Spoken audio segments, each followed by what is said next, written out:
so much, Dr. Diaz. Okay, I'm going to introduce the next speaker, Wilfredo Amir Ruiz. In addition to being an attorney, Wilfredo Amir Ruiz is a chaplain. Wilfredo is currently the communication director for CAIR-Florida, having served as its civil rights legal counsel for over 4 years. In 1993, he joined the U.S. Navy Judge Advocate General's Corps, where he acted as a defense and legal assistant counsel. Along with his honorable discharge, he was awarded the Navy Achievement Medal in 1997. And in 1998, he engaged in the private practice of legal profession. In 2005, Ruiz decided to formalize his graduate studies in religion at the Harvard Seminary in Connecticut, where he was admitted to the master's degree program in Islam and Christian-Muslim relations. Later, Wilfredo rejoined the Navy as a naval officer in the U.S. Navy Chaplain Officers Corps and attended the Navy Chaplain School at Newport, Rhode Island. He has worked as a chaplain in Connecticut Valley Hospital and also as the Religious Service Specialist and Coordinator at the U.S. Homeland Security Immigration Service Processing Center in Puerto Rico and Miami, Florida. In December of 2007, he had the opportunity to perform Hajj, the major Islamic pilgrimage to Mecca. Mr. Ruiz has been a regular columnist for newspaper, electronic media. He regularly engages, this is not working, is it? Can you hear me? Yeah. He regularly engages in public presentations at colleges, universities, theological seminars and schools, as well as professional government and civic institutions on a variety of topics involving religion, legal, and foreign policy. He is often interviewed and consulted on national and international media as an expert on politics of Middle East and Muslim world, Islam and Christian-Muslim relations. In his spare time, Ruiz assists various nonprofit organizations and is also a board member of the South Florida Interfaith Workers Justice in Florida.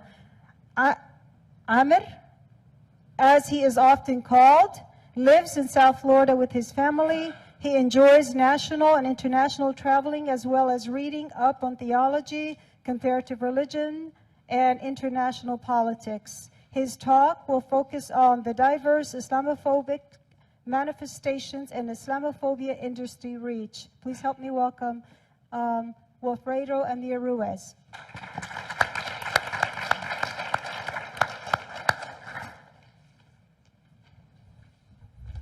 Bismillahirrahmanirrahim. That means in the name of our Lord, the most gracious, the most merciful. That's how we Muslims normally begin any of our daily affairs acts, from waking up to cooking to eating to working. So, as I was listening to that video that was shown to you earlier, I heard people who call themselves patriots asking American Muslims to go back to their country. Really, in America, nobody's from here but the Native Americans. So everybody is an immigrant in this country. If you're not a Native American, you are a product of this country's immigration. So to ask somebody to go back to their country, it makes really no sense. And what it really portrays is a level of hatred, a level of ignorance, and a high level of unpatriotic expressions. How many of you, looking at that flag that symbolizes September 11 memorial, what happened in September 11, how many of you know that almost 100 Muslims were killed on that day? How many of you knew that before today? How many of you know that the main victims of extremism and terrorism around the world are Muslims? The extremists and terrorists around the world kill and rape and kidnap and torture more Muslims than people of all the other religions together. So the main victims of terrorism and extremism in the world are us Muslims. How many of you know the religion of the person who burned the Fort Pierce Mosque? Do any of you know? Do you think if the name of that person who burned a worship center was Muhammad something, would his religion be portrayed in the media as something related to burning a worship center? So that tells us that there's a long way for us as Americans to walk to accept that Muslims are already an integral part of the American fabric. During this campaign, we saw the example of the Han family. Somebody who died, put his life at stake in the middle of a war situation to save the lives of fellow Americans serving with them. But how many of you know that over 10,000 Muslims are serving today in the armed forces of this nation? How many of you know that? Very few. This morning, thousands of American Muslims woke up and wore their military uniform or the police uniform or the sheriff uniform or their suits as law enforcement agents to keep us safe. Because this is not the narrative that is convenient to the Islamophobic industry to portray about Muslims. They rather portray Muslims as people who don't belong to this nation, people that are not from here, or people that contribute very little or nothing, or what is worse, put you in danger. Some people do that out of hate. There are people who are racist. They're always going to be racist. Their sole purpose of demonizing Islam and Muslims is because they cannot tolerate people of other faiths next to them.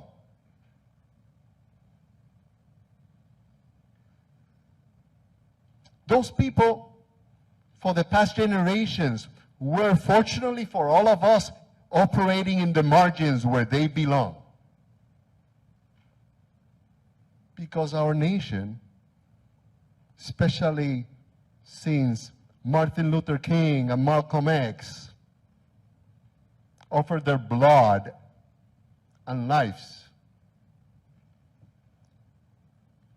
to ensure that Americans all are protected by the institutions and their civil rights are not stepped upon.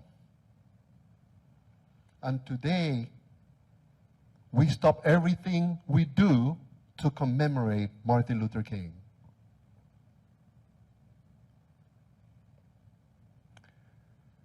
In June 1, 2, in the 1st of June and the 2nd of June of 1939, the MS San Luis, that is a ship, a German ship, carrying almost 1,000 Jews running away from the Holocaust, wanted to dock in Fort Lauderdale. Do you think the Jews were welcome here? You know what happened to them? We said, we don't want any refugees. You go back. But we're being murdered by the millions. We don't care. We won't give you any refuge here in this land. So you 1,000 Jews, Go out of our country. You don't belong here. They went back. They tried to do the same in Cuba. And unfortunately, they needed to return back to Europe. And their fate and their blood is probably on the hands of the Americans who refused that humanitarian act of accepting 1,000 refugees that wanted to dock here in Fort Lauderdale in 1939. So when we hear about the Judeo-Christian tradition of America and all that discourse, that is a lot of time inappropriately used and politically used, we need to review our history of how we have behaved with our Jewish Americans or the Jewish communities, or perhaps the Catholics, when we didn't allow them to build churches in New York because they did not belong. This was a Protestant nation. Churches in New York, no, you don't build churches here. Catholics, leave. Mormons, leave. They needed to go to a very unwanted territory of Utah. That's why we have Utah today with millions of Mormons, because nobody in America wanted to deal with them, and nobody of America accepted them. Now they're a thriving community like the Jewish community, but that they have fought for the rights, and they stood tall, not tolerating xenophobia. And they built their institutions, and they built their organizations, and they knew that they needed to insert themselves into the civics of this society, so when somebody stepped on your civil rights, you sue them, and you touch their pockets, and that's where you hurt them. Unfortunately, in this nation, when people listen to you, when you put your hand in their pockets and purses, if you don't sue them, tomorrow they'll do the same.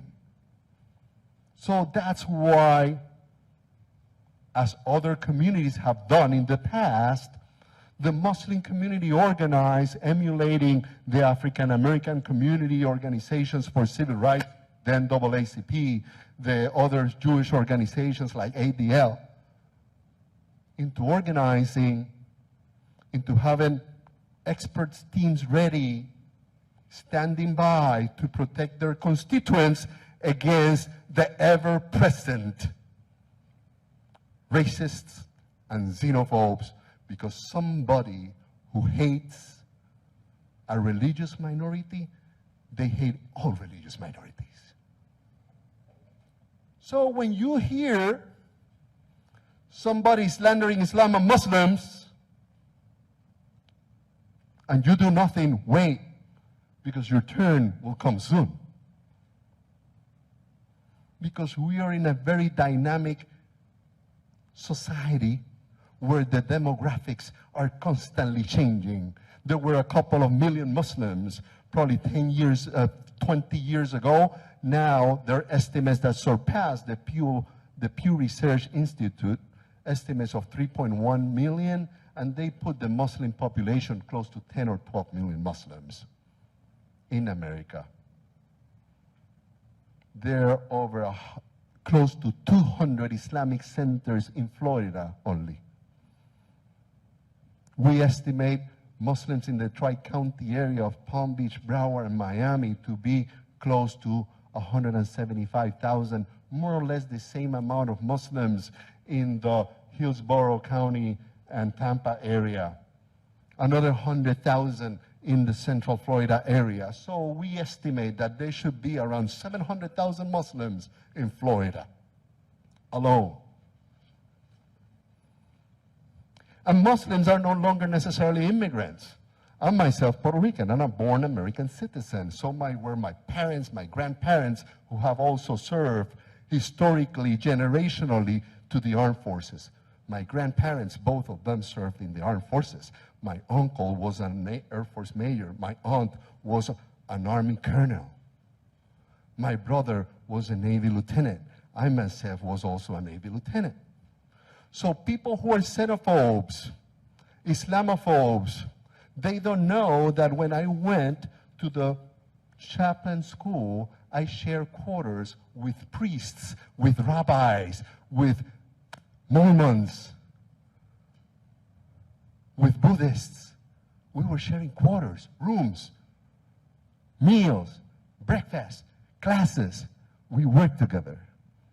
And I learned in the chaplain school that all those differences that we highlight when we want to be racist and xenophobes, when you're hurt in battle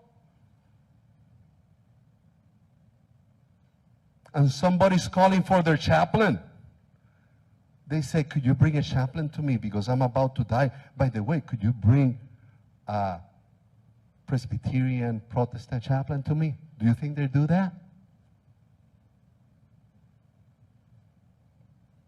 Do you think when somebody's about to lose their life, they care about who's praying for his well-being next to him?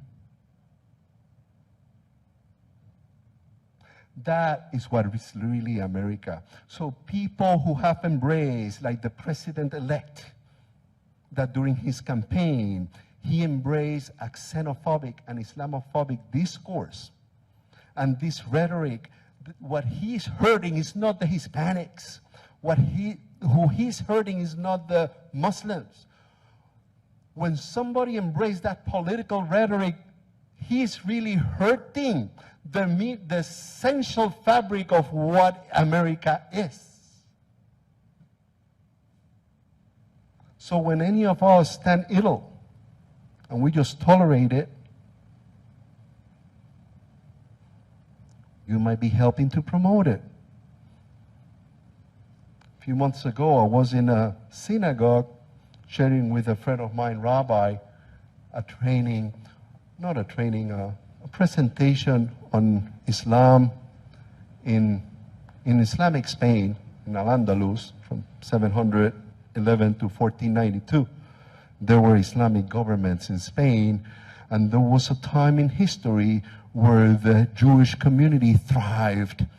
It thrived so much that even their theology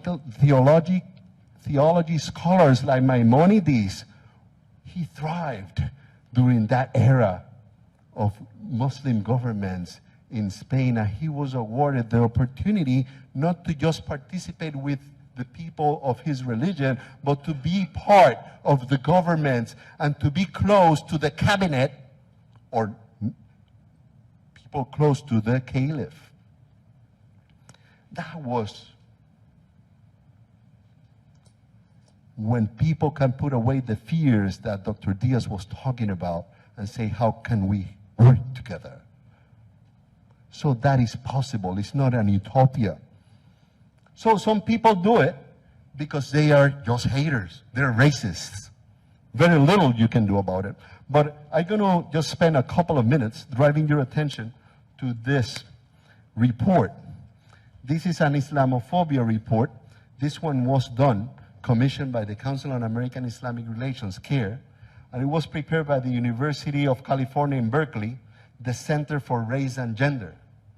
So in a scientific way, they were able to identify how the Islamophobia industry in America works and how much money it moves. They identified that from 2007 to 2013, that Islamophobia industry moved more than $200 million.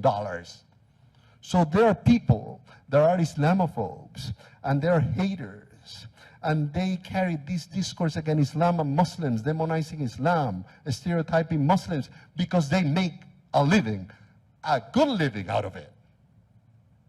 Millions of dollars are given to people who hold their websites, who make publications, who produce DVDs, who convene meetings, who come and disrupt events, who gather those groups to disrupt Muslim events, even a charity event. They get paid for it. And they get paid by the hundreds of millions of dollars. So I want to leave this. I will leave these copies for the library here, but this report can be easily accessed on a PDF form electronically if you visit Islamophobia.org. You can see the report as in paper, in PDF, in that website, prepared by CAIR-Florida.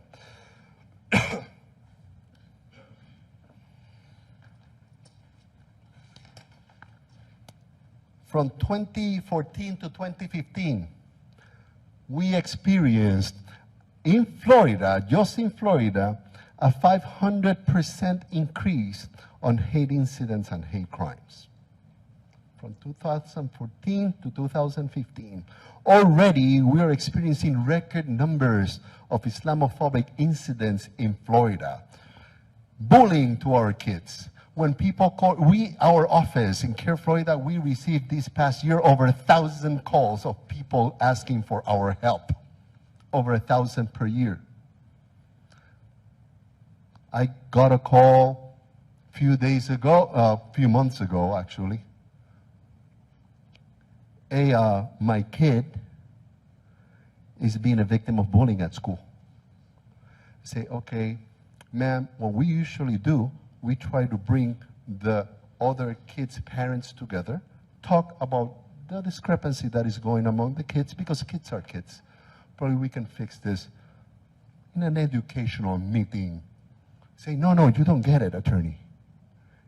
It is his teacher who's calling him Taliban and rackhead and terrorist.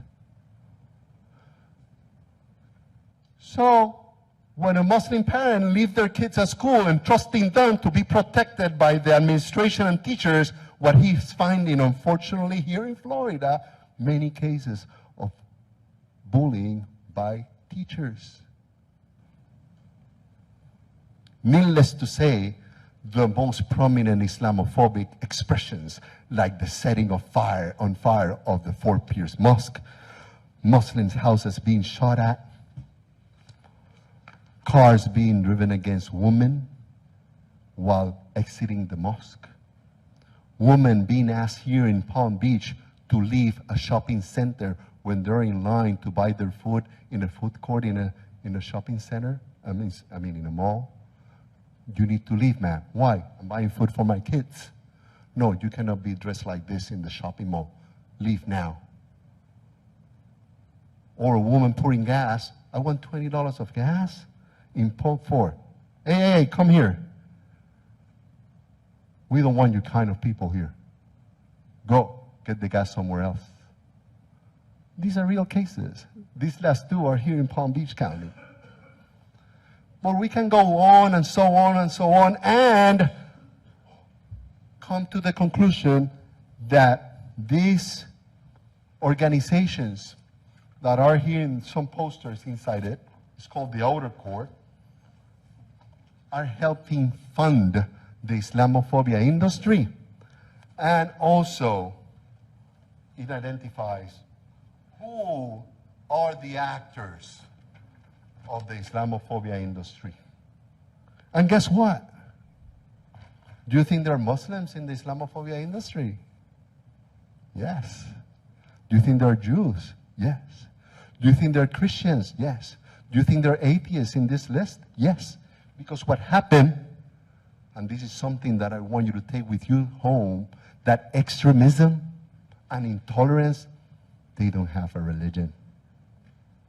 You can find people who claim to be Muslims or Jews or Christians or atheists or humanists that are intolerant and racist. Same goes with extremism, and same goes with terrorism. It doesn't belong to the far right of the political spectrum, on the far left of the political spectrum. It doesn't belong to the Muslims or to the Jews or to the Christians or Buddhists or any religion at all. It belongs to what the doctors say, to this essence of human nature, that unfortunately there is a dark space inside us that if we're not educated,